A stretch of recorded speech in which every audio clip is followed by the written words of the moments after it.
à tous et à toutes. Je suis très content de revenir encore une fois parmi vous. Et je suis l'ex-ambassadeur de Palestine en France. Et je suis depuis 2021, j'ai quitté la France, j'étais installé en Palestine. Merci, M. Ali, et merci à vous tous. Grand merci. Parce que votre colloque, il nous inspire. Il nous donne l'espoir qu'il y a encore des gens honnêtes qui pensent à nous. Nous faisons face à un déracinement. Nous faisons face à un génocide réel, quotidien. Depuis longtemps. Mais 2023, 2024 et 2025, c'est pratiqué quotidiennement, jour par jour, et à la télé, devant tout le monde. Je vous remercie tous, les amis qui ont intervenu, qui ont touché le fond et la réalité de ce qui se passe. Oui, nous avons opté pour la paix. Et c'était au Conseil de nos amis en Europe et à travers le monde. Depuis 1974, quand on a adopté un programme politique et reconnaître la légalité internationale, toutes les résolutions des Nations Unies concernant la Palestine. Et on n'a ménagé aucun effort de tendre la main à nos cousins, à nos voisins israéliens. À certains moments, nous avons beaucoup d'espoir. Mais malheureusement, beaucoup d'obstacles se fait par les superpuissances. Et en particulier les États-Unis. Jusqu'à un moment qu'on a convaincu que les États-Unis, ce n'est pas un bon médiateur, ni un État qui voulait la paix juste et durable dans le Moyen-Orient. Israël est devenu une base militaire avancée pour les États-Unis, pour contrôler le Moyen-Orient. Et ce qui se passe aujourd'hui,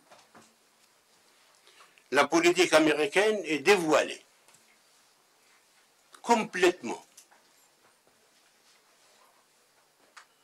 On demande un cessez-le-feu pour arrêter un génocide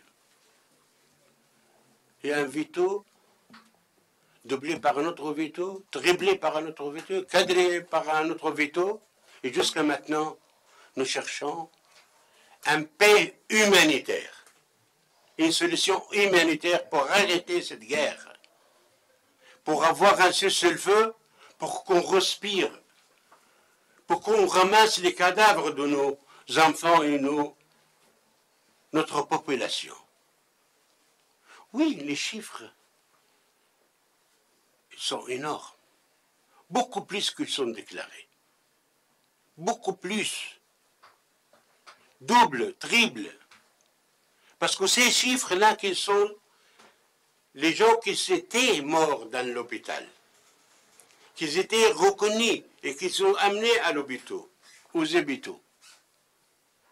Mais les gens qui sont sous le recombre, sous la destruction des immeubles, systématiquement, il y a des villes qui étaient rasées, il y a des régions qui étaient rasées.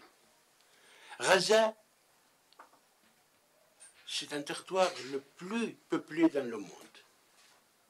365 km², où il habite 2 500 habitants. C'est le plus peuplé dans le monde. Plus, on ne peut pas même compter les chiffres. On ne peut pas donner un chiffre officiel. Et ces chiffres-là, ils étaient témoins, toutes les institutions des Nations Unies. Et jusqu'à maintenant, on trouve des cadavres entassés dans plusieurs endroits par l'armée israélienne. C'est des cimetières secrets, ou bien sous le rebelle, la destruction. Et on continue. Hier soir, juste hier soir à minuit, ils ont repris intensivement cette guerre. Il y a 500 morts. C'est des chiffres. C'est comme ça que je voudrais vous remercier. Je voudrais bien que vous levez vos voix. Ça donne l'espoir pour le peuple palestinien. On n'a pas le droit autre que la Palestine. Nous ne sommes pas un peuple de plus. Nous sommes enracinés dans notre pays. Et nous ne voulons pas aller créer des problèmes pour deux autres nations.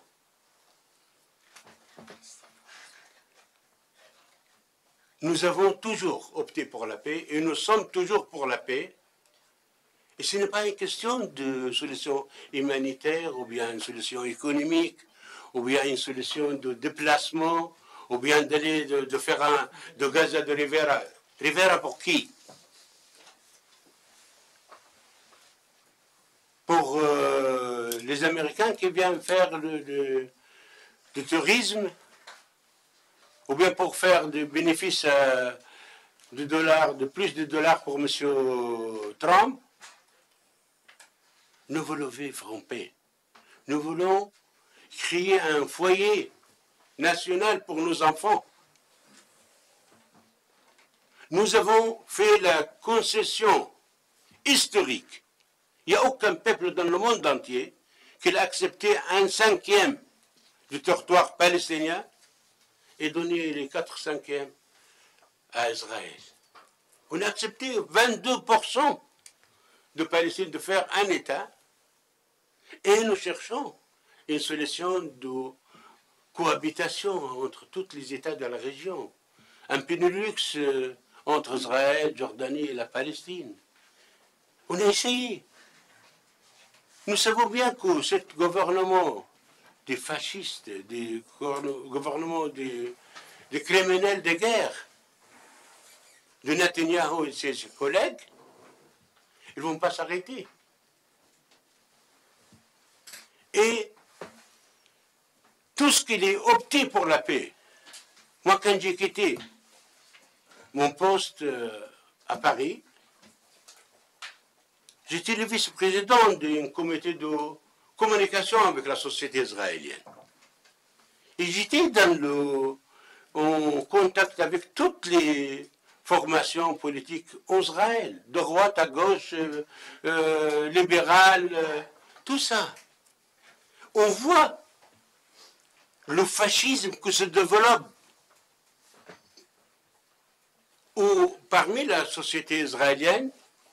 Il y a beaucoup d'Israéliens qui sont optés pour la paix, oui. Mais ils n'ont pas le courage. Ils sont réprimés.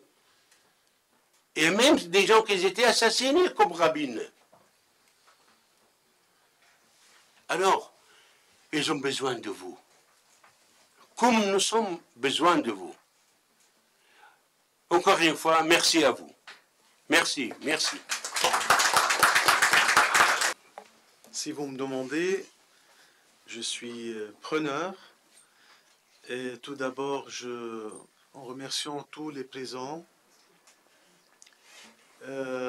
c'est aussi afin de compléter l'intervention de Son Excellence l'ambassadeur Al-Hirfi, qui est notre doyen, et que je salue vivement sa présence parmi nous. La Palestine, ça a été dit, n'est pas un pays surplus à la carte géopolitique, à la carte de la planète. La solution à deux États n'est pas un projet national palestinien, mais ça a été véhiculé et promu par les Européens, adopté par les Américains et reste encore en panne. Tout un recul sur l'application d'une telle option mènera certainement à délégitimer un processus d'une apartheid bien instauré. Une nouvelle Nakba qui ne peut qu'être la suite à une série de crimes commis devant ce silence, cette complicité de certains partis du monde. Il y a 76 ans, 77 ans, aujourd'hui, cette Nakba continue et prend encore d'autres formes, plus douloureuses et plus sévères. Parlons d'un partenariat avec la Palestine nécessite certainement une reconnaissance claire et explicite des droits légitimes du peuple palestinien, sans lesquels ou sans laquelle un partenariat restera fictif, formel, mais sans contenu. Les Palestiniens, en parlant de leur crise humanitaire, délaissée par une telle guerre de déracinement, par une telle guerre génocidaire, le moindre à qualifier en tant que telle,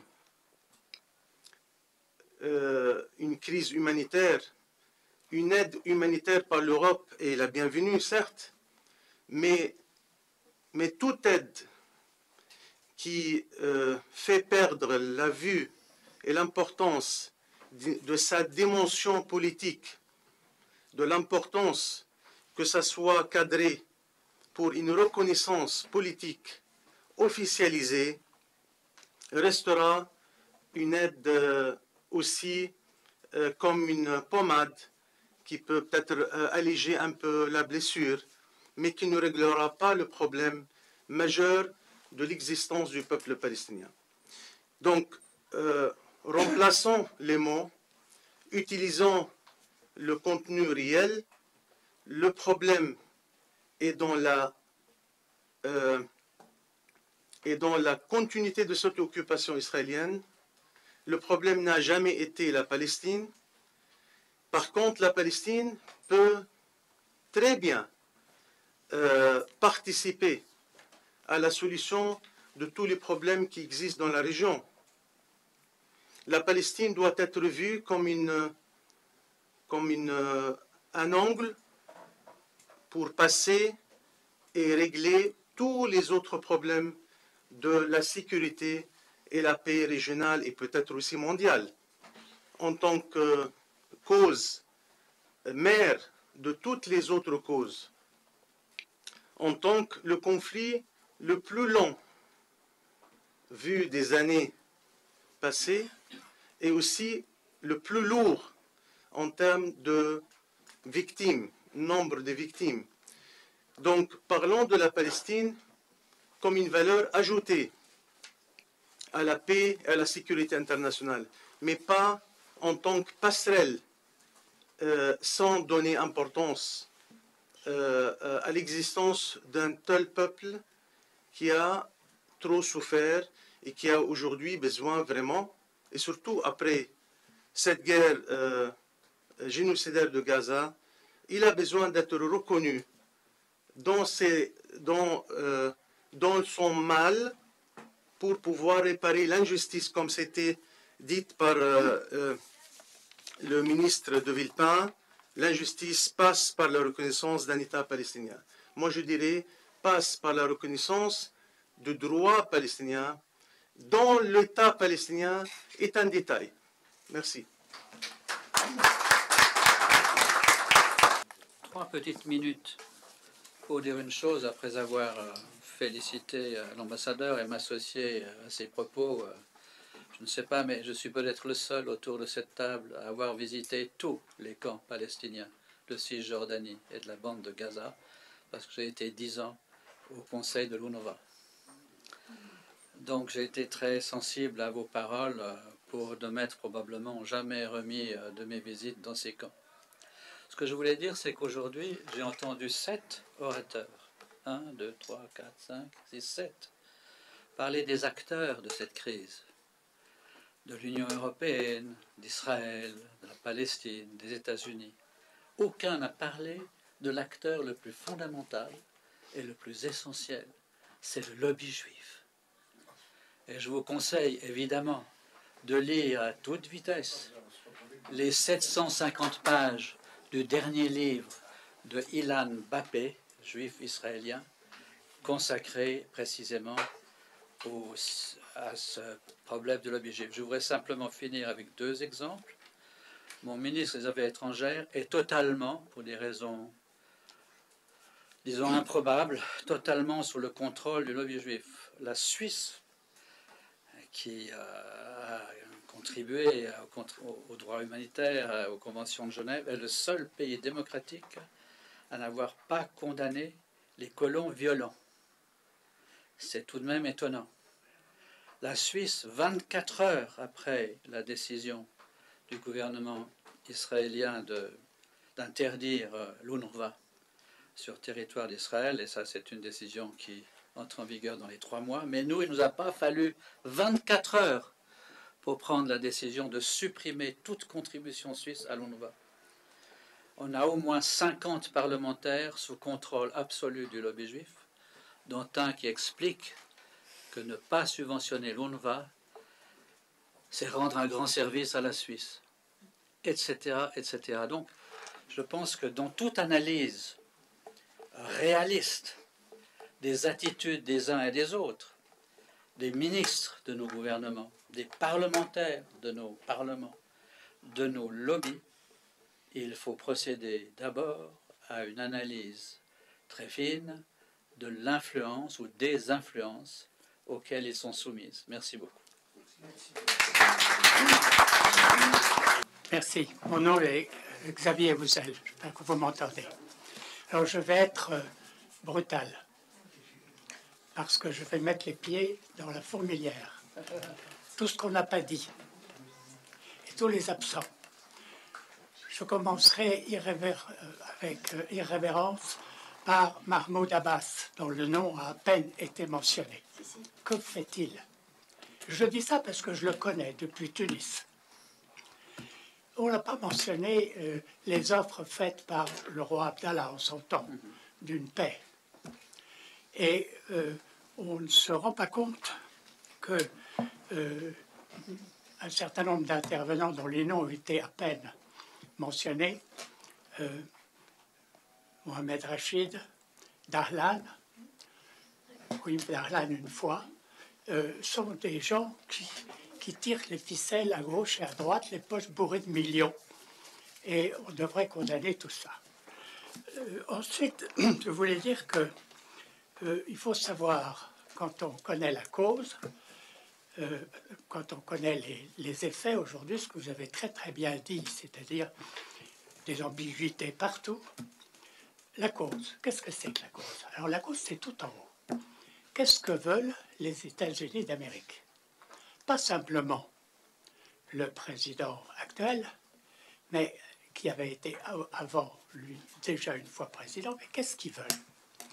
Ils veulent le partage du monde.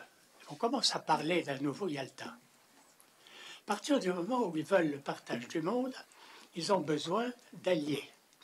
Vous avez mentionné que Israël pouvait être le 51e porte-avions des Américains, oui, c'est une position avancée de leur part. Et les Européens sont nulle part. Tout ce que vous avez dit de ce que la France a pu faire, n'a pas pu faire, etc., ce sont des pas de danseuse, ce sont des esquives. Ça cache quelque chose dont nous devrions, pour les Français qui sont ici, je parle, vous êtes tous Français de cœur, mais les Français de passeport, être honteux. Donc vous pouvez me citer, je n'irai pas en prison, même si on m'arrête pour le dire. De toute façon, il y a des gens qui me défendront ici. Alors, la division du monde commence par le partage des éléments importants du monde. Dans la péninsule arabique, il y a le cinquième des réserves énergétiques du monde. Et évidemment, les Américains en ont besoin depuis les accords du Quincy. C'est Roosevelt qui a passé ce pacte avec le roi Abdulaziz.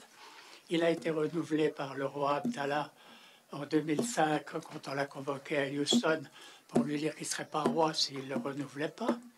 Il n'a pas renouvelé les accords sur le pétrole ou les pétrodollars, mais celui pour le pétrole. Et il est certain que le canal de Suez, on en a parlé, toute cette région est une route, mais c'est aussi un lieu absolument stratégique à tenir pour qui veut maîtriser les ressources énergétiques de la planète. Et elles sont là. Évidemment, au nord, il y a aussi énormément de pétrole. La Russie est intéressante à cause de ses réserves de gaz et de pétrole. Mais elle est encore plus importante à cause du réchauffement climatique. Parce que l'océan glacial arctique ou le cercle polaire devient maintenant navigable, accessible à tout le monde, et ce sont des routes du pétrole. C'est ça qui est l'enjeu actuellement, et c'est ça qui est en train d'être discuté en ce moment par téléphone entre le président américain et le président russe. Ça se passe bien, indique la Maison-Blanche. Ça se passe bien, bravo, vaut mieux ça. Vaut mieux ça. Nous ne comptons pas, je dis nous, les Français ne comptons pas, encore moins les Palestiniens. Les Palestiniens sont une marchandise, vous disiez, une variable d'ajustement très bien dit. Bon, alors, dans tout ça, il se passe des choses encore pires que ce que je viens de vous dire. Et je vais être encore plus brutal. Monsieur Al-Joulani, alias Al-Shara, dont le propre père nominé ne sait pas qu'il avait ce fils-là, ne le reconnaît pas, on ne connaît pas sa généalogie. Mais ce monsieur, il est arrivé parce que les Américains et les Israéliens sont allés prévenir M. Erdogan qu'il pouvait rentrer et qu'il serait aidé par des bombardements massifs sur les positions, bien sûr, du Hezbollah, mais qui dit Hezbollah dit l'Iran, etc. Les Russes ont été prévenus et ils se sont mis de côté. On n'a pas du tout envahi leur base aérienne, ni leur base navale. Ils ont envoyé leurs bateaux tranquillement et ça leur a donné l'occasion de passer des accords avec la Libye. Ils ont pris 4 bases aériennes, le port de Tobrouk et en Soudan sur la mer Rouge, alors qu'ils avaient une base en dehors, une base navale en dehors de leurs eaux territoriales. Ils sont maintenant dans 3 endroits stratégiques du monde. Qui remarque ça et qui pense que c'est en rapport avec la guerre de Gaza? Personne. Et je pense que c'est pas possible. Impossible que notre chef d'État ne soit pas au courant de ces choses-là. Pourquoi c'est pas possible? Parce que moi-même, je lui fais savoir par des notes, dont je sais qu'elles arrivent. Elles sont écrasées, jetées à la poubelle. Et je gêne. Alors si je dis ça, c'est que je n'ai pas encore fini dans cette histoire. Parce que si on se pense que notre gouvernement, M. Le Drian par exemple, qu'est-ce qu'il va faire là-bas? Où sont ses rapports? Quelles sont ses notes? D'habitude, quand on communique à l'Assemblée nationale, au Parlement, quand on a ce statut et qu'on est un envoyé spécial, rien. Qu'est-ce qui se passe quand on ne comprend pas, que les gens savent, sont supposés être responsables parce que les enjeux sont très importants, et qui font le contraire de ce qu'ils devraient faire. Alors, je pense, c'est là que c'est grave, les théories du complot. Je vous invite maintenant à ne plus croire ce qu'on vous dit et à regarder, en fonction des grandes lignes de ce que je viens de vous dire, où sont les théories du complot. Qui est derrière Al-Shara? Qui? Évidemment, Al-Qaïda, tout le monde sait qu'ils ont été financés par le Qatar.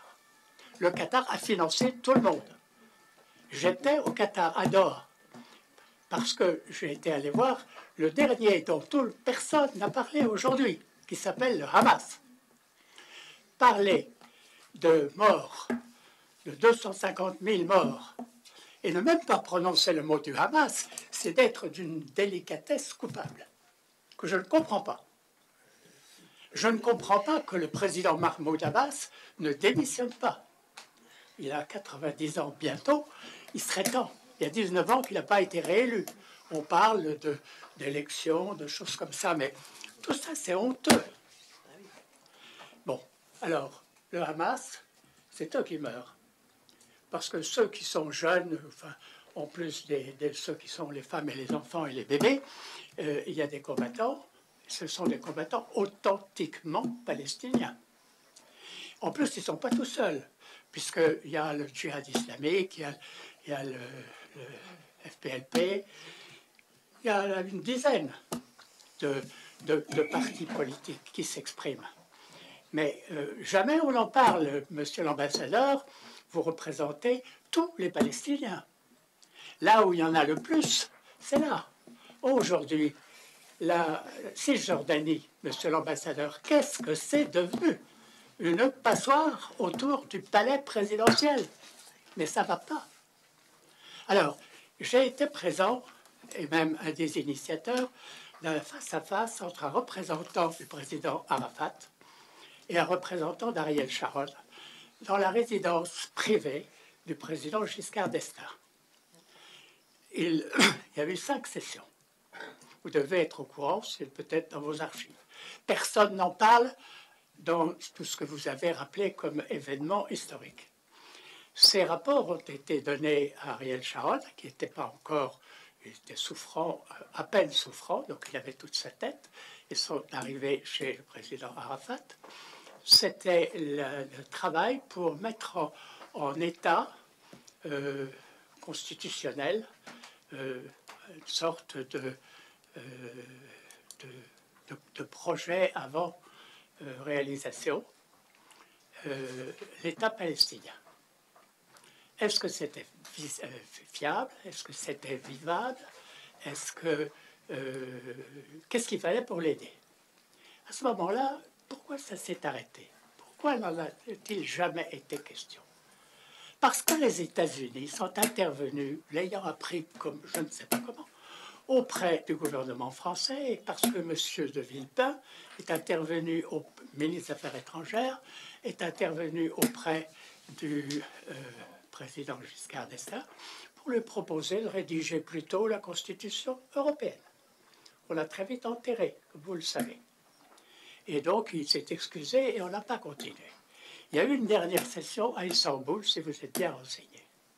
Alors, toutes ces tentatives qui ont été faites, quand elles étaient proches de ce qu'il faut faire, avec quelqu'un dont l'esprit était aussi méticuleux et transparent que Valéry Giscard d'Estaing, évidemment, ça ne plaisait pas, parce que Valéry Giscard d'Estaing était quelqu'un de clair, net, qui arrivait à des conclusions. Eh bien, il a été complètement occulté. Alors, pour tous les chercheurs qui sont là, cherchez dans ce domaine-là, et je pense que vous trouverez. Merci beaucoup. C'est tout. Je m'arrête là. Merci. Il y a encore des... Je vous remercie beaucoup pour votre intervention. Ça me touche beaucoup. Moi, j'ai travaillé avant d'être ambassadeur en France, conseiller du président Arafat. Et j'ai passé la plupart de ma vie avec lui. Et toutes les initiatives d'épée, on a participé. La question, il y a des fois, il y a beaucoup de mesures lourdes sur notre dos. Il y a beaucoup aussi, il y a des reproches qui sont fausses ou bien qui sont bien. Et nous sommes toujours prêts. S'il y a une société démocratique, c'est la société palestinienne. Mais c'est une démocratie dans la forêt des armes. Il y a des interventions régionales et internationales. Vous l'avez mentionné. Qui a créé Hamas? C'est les Israéliens. C'est qui finance et dirige les frères musulmans? Ce n'est pas les Palestiniens. Or, les frères musulmans sont les alliés des États-Unis et des Britanniques. Et c'est une guerre.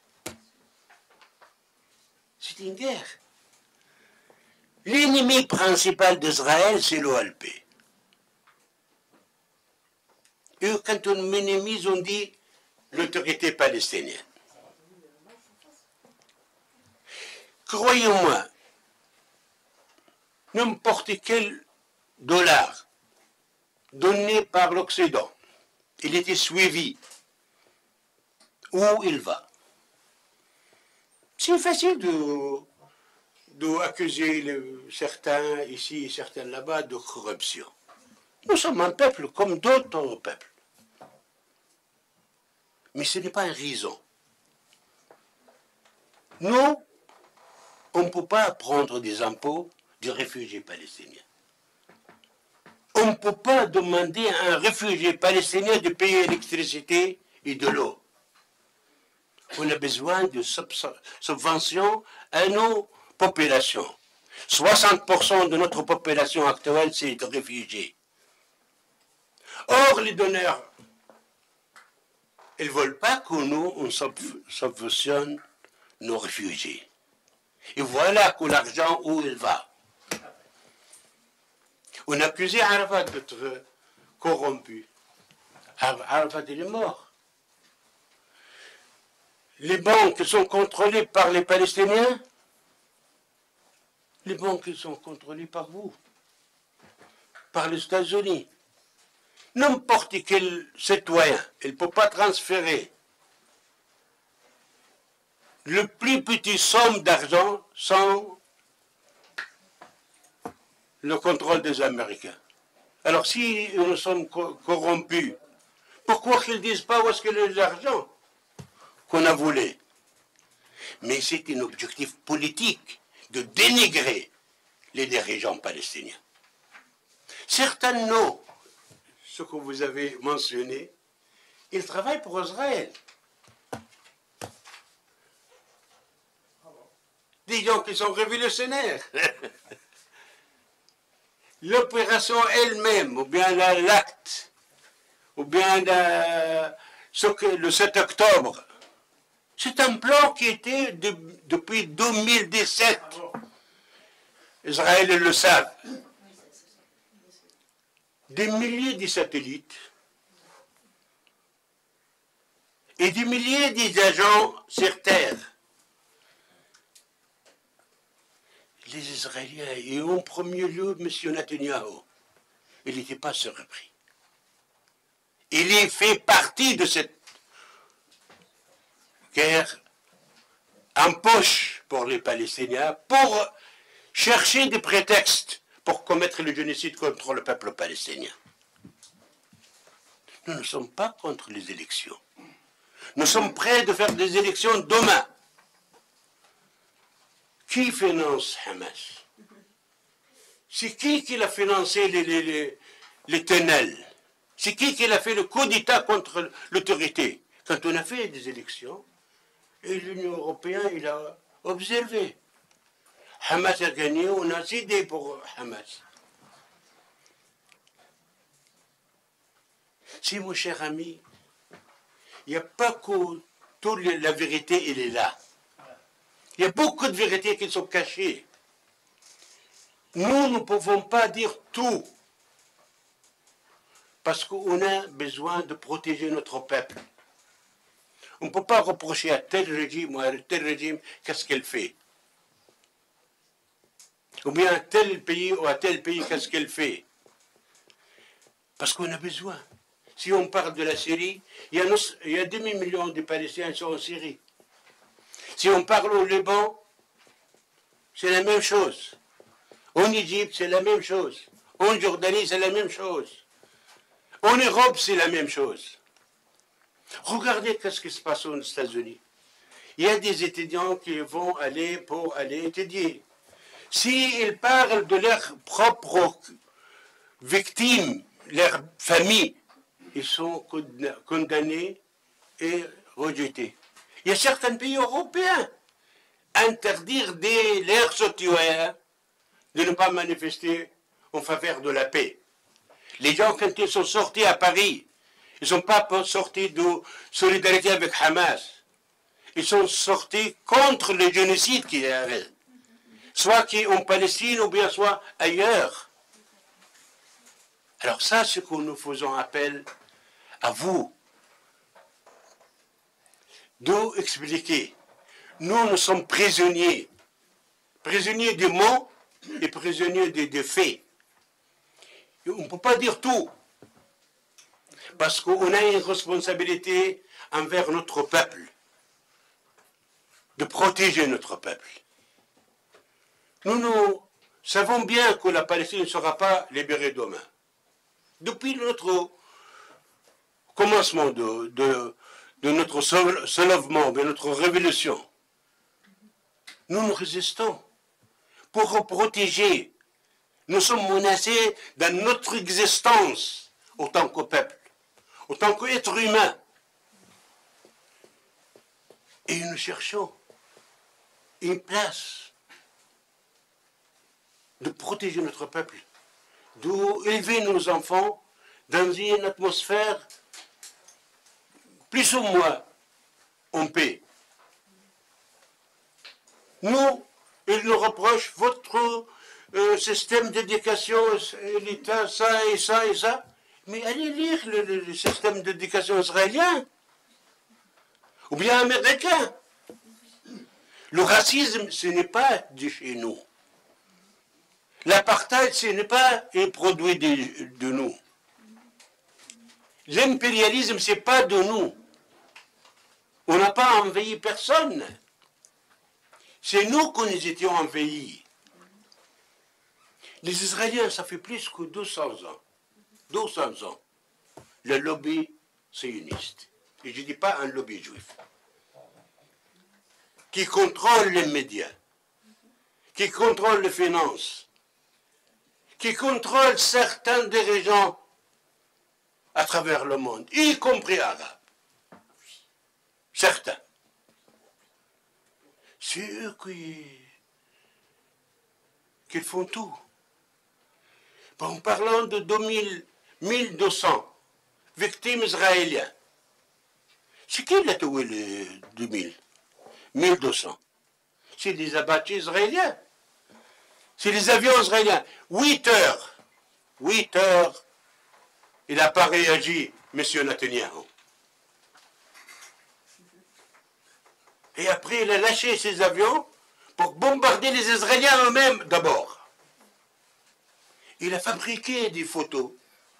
Et même M. Biden, il a reconnu, il a dit, j'étais victime d'une fausse information par M. Netanyahou. Mais la question, elle est toujours les victimes. Mais il y a 1,5 million de Palestiniens qui étaient délogés, déracinés. Il n'y a pas de l'eau, il n'y a pas d'électricité, il n'y a pas de nourriture, il n'y a pas de l'air fraîche à respirer. Et on parle qu'Israël, il a le droit d'autodéfense. Autodéfense contre qui? Est-ce qu'il y a un colon? Est-ce qu'il y a un occupant qu'il a le droit à l'autodéfense, ou bien celui qui est victime, celui qui est occupé, qu'il a le droit à résister. Qu'on soit logique. Ça, c'est le problème. Le problème, au fond, ils ne veulent pas d'un peuple palestinien. Le peuple palestinien est le plus éduqué, excusez-moi de le dire, dans la région. Ils ne veulent pas ouvrir les yeux des autres peuples dans la région, de révolter contre l'exploitation américaine de la région. Moi, je me rappelle, j'étais avec le président Arafat au Vietnam. Il était en réunion avec le général Giab. Il lui dit, voilà, votre problème, ça va durer beaucoup plus que nous, les Vietnamiens. Il a dit à Arafat, pourquoi? Il a dit, votre peuple commence par paix. Et il y a un autre mot qui commence par paix, c'est le pétrole, à cause du pétrole. Et ça, c'est une des raisons. Il y a un marché, il n'y a pas de production, il y a un marché, il y a l'endroit géographique, il y a les richesses dans la région. En plus, il y a certains qui croient dans leur tête que cette région, si elle va être unifiée, sera menacée. Le plus grand menace pour l'Europe, c'est Israël. Merci. Bonsoir, je vais me présenter un peu, quand même je suis polytechnicien, j'ai travaillé 15 ans au Moyen-Orient, j'étais à Bagdad, j'avais reçu d'ailleurs Joël pour l'informer avant qu'elle interviewe Saddam. J'ai été à Gaza il y a 30 ans, j'ai rencontré d'ailleurs en 95 Arafat, Abu Ammar. Je me débrouille en arabe, libanais, syrien, irakien et égyptien. Et ayant vécu, je le dis aussi, j'ai eu une belle-mère iranienne et un beau-père irakien, tous les deux étant laïcs, elle étant chiite et lui sunnite, mais tous les deux ne pratiquant pas, tous les deux à gauche, même assez proche des communistes un certain temps. Mon beau-père était fondateur de la Ligue anti-impérialiste en Irak. Et donc j'étais en Irak quand la guerre irakienne a commencé, j'ai essayé de réfléchir sur les guerres, sur la genèse des guerres. J'ai bien compris que c'était des guerres pour le pétrole qui étaient toutes provoquées par les actions de la CIA, dont on ne parle pas assez, mais avec 500 milliards de dollars par an, ils pourront faire tout ce qu'ils veulent dans le monde pour faire des troubles et tout ça partout. Bon, je le dis parce que j'ai une longue expérience et je suis neutre, ayant vécu et travaillé au Liban, en Syrie, en Irak, en Égypte, en Turquie, et en visité pratiquement tous les autres pays, l'Arabie, le Koweït, etc. Bon, donc je suis neutre, mais profondément, et je vous dis une histoire que je dis rarement en public, je dis, quand j'étais sorti de Polytechnique, non mais c'est important de savoir, on a discuté avec 5 personnes, c'était l'équipe de basket. Il y en avait un qui était français et juif. On a dit qu'est-ce qu'on allait faire. Moi, je voulais travailler dans la nature. Lui, qu'est-ce qu'il a dit? Il a dit, moi, je ferai l'école supérieure des techniques avancées. J'entrerai chez Thomson dans la division radar. Je saurai comment les détruire et les saboter. Un gars financé par la France dans ses études. Donc, il faut bien voir l'ampleur du problème. La naïveté de nos présidents, à part peut-être Chirac.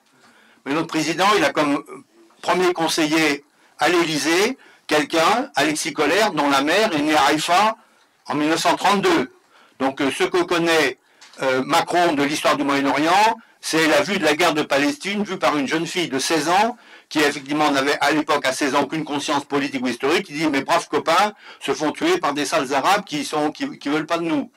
Donc c'est ça la vision qui a été racontée il y a 10-15 ans à M. Macron. C'est fondamental de comprendre ça et de le redire, parce que ça explique beaucoup de choses. Voilà. Pour conclure, je dis, je fais un film actuellement qui a été fini de tourner en Provence et à Lyon et à Paris, et il y aura quelques extraits réels de Palestine, et ce film, c'est un voyage de noces d'un petit-fils de Palestinien avec une Française fille de pied noir d'origine arménienne.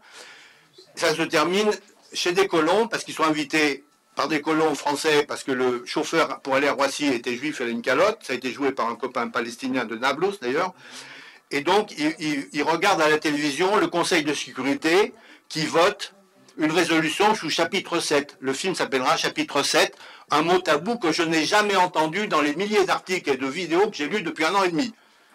Même Jeffrey Sachs, même De Villepin, il dit qu'il faut des solutions, mais il ne dit pas la seule solution, c'est le chapitre 7, parce que c'est le seul point du droit international, le seul, l'unique, qui prévoit son mode d'application aux besoins par la force. Ça a été appliqué à Saddam, vous devez évacuer en 6 semaines. Ça a été appliqué à Kadhafi abusivement, ce qui a rendu fou Poutine, vous le savez bien. Et ça a été appliqué à Daesh, et c'est toujours valable d'ailleurs sur Daesh en Syrie, dans la zone Syrie-Irak. Voilà. Donc j'ai écrit une résolution qui traite de tous les problèmes, qui prétend les résoudre. J'en ai 15 exemplaires ou 16 exemplaires, j'en donnerai en priorité à mes amis palestiniens, Monsieur Suisse et à quelques autres, parce que, ayant une vieille expérience, comme je l'ai dit, j'ai écrit plein de choses très précises dans une résolution sous chapitre 7, dont je prétends qu'elle résout tous les problèmes de façon réaliste, juste, acceptable, par toutes les parties, toutes les majorités des pays en cause, y compris les Américains. Merci bien. Merci beaucoup. Bonjour, et je En français et en anglais. vous remercie. Français ou arabe. Je me présente vite fait. Je m'appelle Sarah Abounada, je suis de Gaza et je travaille dans l'équipe de l'État de la Palestine à la délégation de l'UNESCO. J'ai toutes les interventions que vous avez faites, ça m'a laissé avec une question. Et peut-être ça sera le sujet de la prochaine colloque qui aura lieu le 28 mars. Donc, vous avez dit que nous nous retrouvons dans une impasse entre la solution d'un État et 2 États qui sont tous les deux rendus impossibles. Donc, où est-ce qu'on va en tant que peuple palestinien d'ici? Donc, c'est ça la question.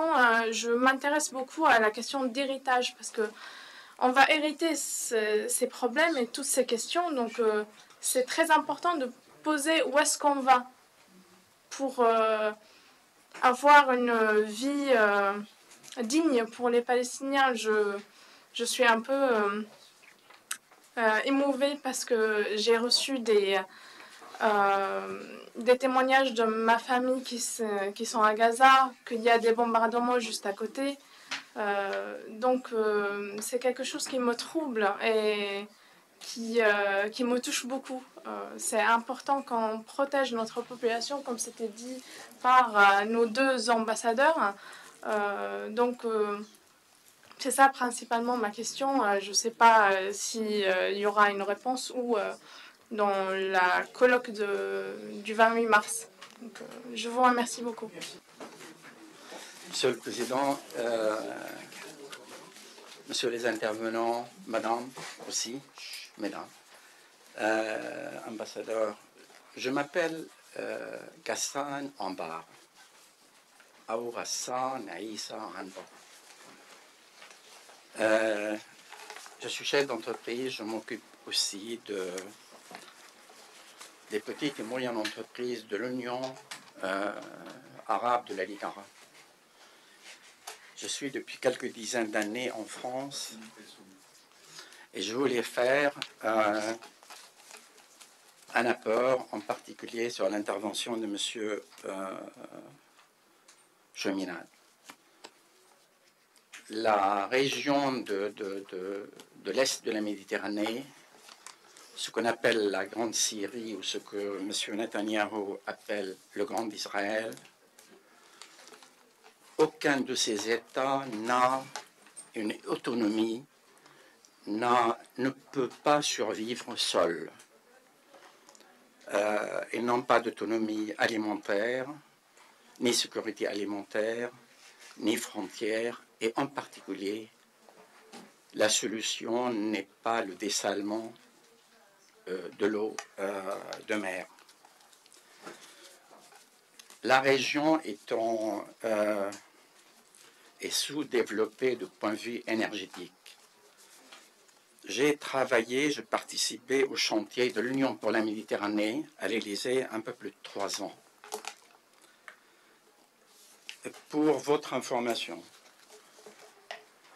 la Ligue arabe n'a proposé aucun projet. Aucun. Monsieur le Président, j'arrête quand vous voulez. Il n'y a pas de... OK. Et quand la Commission européenne, ou en particulier nous, c'est-à-dire le comité stratégique, proposait des projets, c'était considéré comme des projets colonialistes. Je suis d'origine syrienne, personne ne peut me dire que je suis un occidental manipulé ou je ne sais pas ce qu'il cherche. Je suis totalement libre et indépendant. Bien sûr, j'aime la France sans limite, parce que ça c'est absolument certain. Alors, je m'occupe des petites et moyennes entreprises. J'ai fait une conférence à la Ligue arabe au Caire devant 200 fédérations sectorielles arabes. En dehors de 3 intervenants, l'unanimité pour un partenariat nord-sud de la Méditerranée. Peut-être pour initier quelque chose, Monsieur le Président, il faut s'appuyer sur les petites et moyennes entreprises entre le nord et le sud de la Méditerranée, car elles sont libres, dynamiques et intelligentes. Car la bourgeoisie arabe n'existe pas. Toutes les entreprises dans les pays du sud-est de la Méditerranée, elles sont pratiquement nées par des décisions politiques et de support politique. Donc ce sont des entreprises condamnées à mort. Alors que par un partenariat nord-sud, nous pouvons trouver une intégration industrielle, car le transfert de technologie, aucun chef d'entreprise, sauf s'il est stupide, ne transfère pas son savoir-faire, pardon, sa technologie, en particulier s'il y a de la revendication industrielle.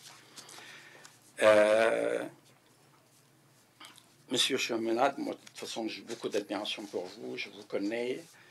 Je pense que c'est un chantier sur lequel il faut travailler. Il y a un obstacle énorme qui est le djihadiste, les djihadistes. Je suis désolé.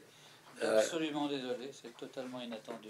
Non, pas de problème. Ça m'apprendra à voir ce que dit la les djihadistes qui sont extraordinairement actifs dans les pays du sud-est de la Méditerranée, et aujourd'hui, la preuve, ce qui se passe aujourd'hui en Syrie, avec des massacres contre des minorités qui sont là depuis la création de la planète en Syrie.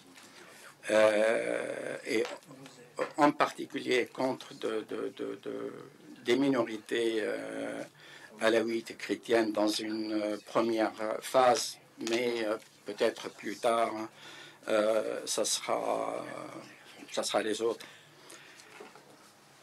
Alors, je considère, madame, parce que vous avez critiqué tout à l'heure, moi j'ai travaillé un peu pour la Commission européenne dans le domaine de l'énergie, je termine.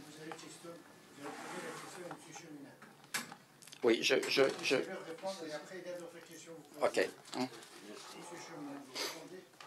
Il ne faut jamais attendre une solution de ceux qui sont la cause du problème. Il y a quelque chose qu'on appelle la communauté internationale. Victor Hugo l'aurait nommé une bande de malfaiteurs, une mafia. Ce sont des puissances européennes occidentales qui sont tombées sous la coupe d'intérêts financiers et de la grande lessiveuse d'argent sale du monde, je veux dire la City de Londres. Ça ne date pas d'aujourd'hui. Leurs ennemis, c'est l'État-nation.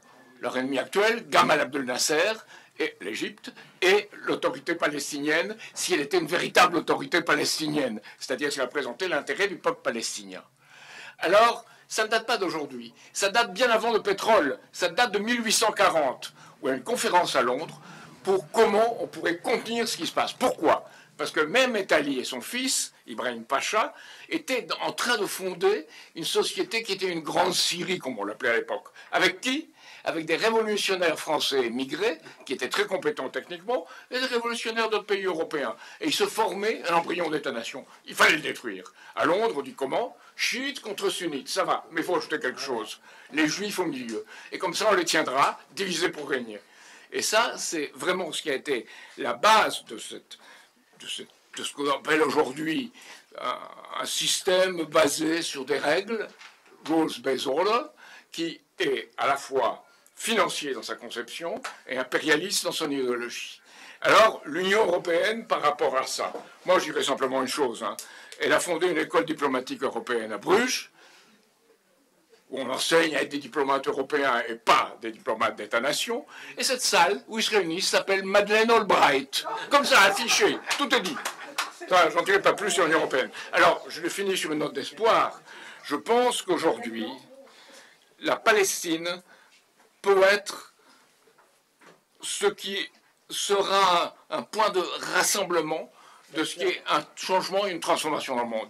Je veux dire, ce qui apparaît dans cette majorité mondiale, l'Organisation de la coopération de Shanghai, les BRICS, tous des gens qui exigent le droit à l'autodétermination et aussi le droit au développement économique.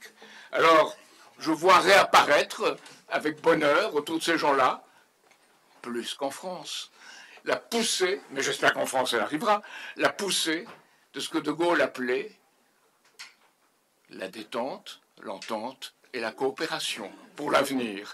Et c'est à ça que je répondrai.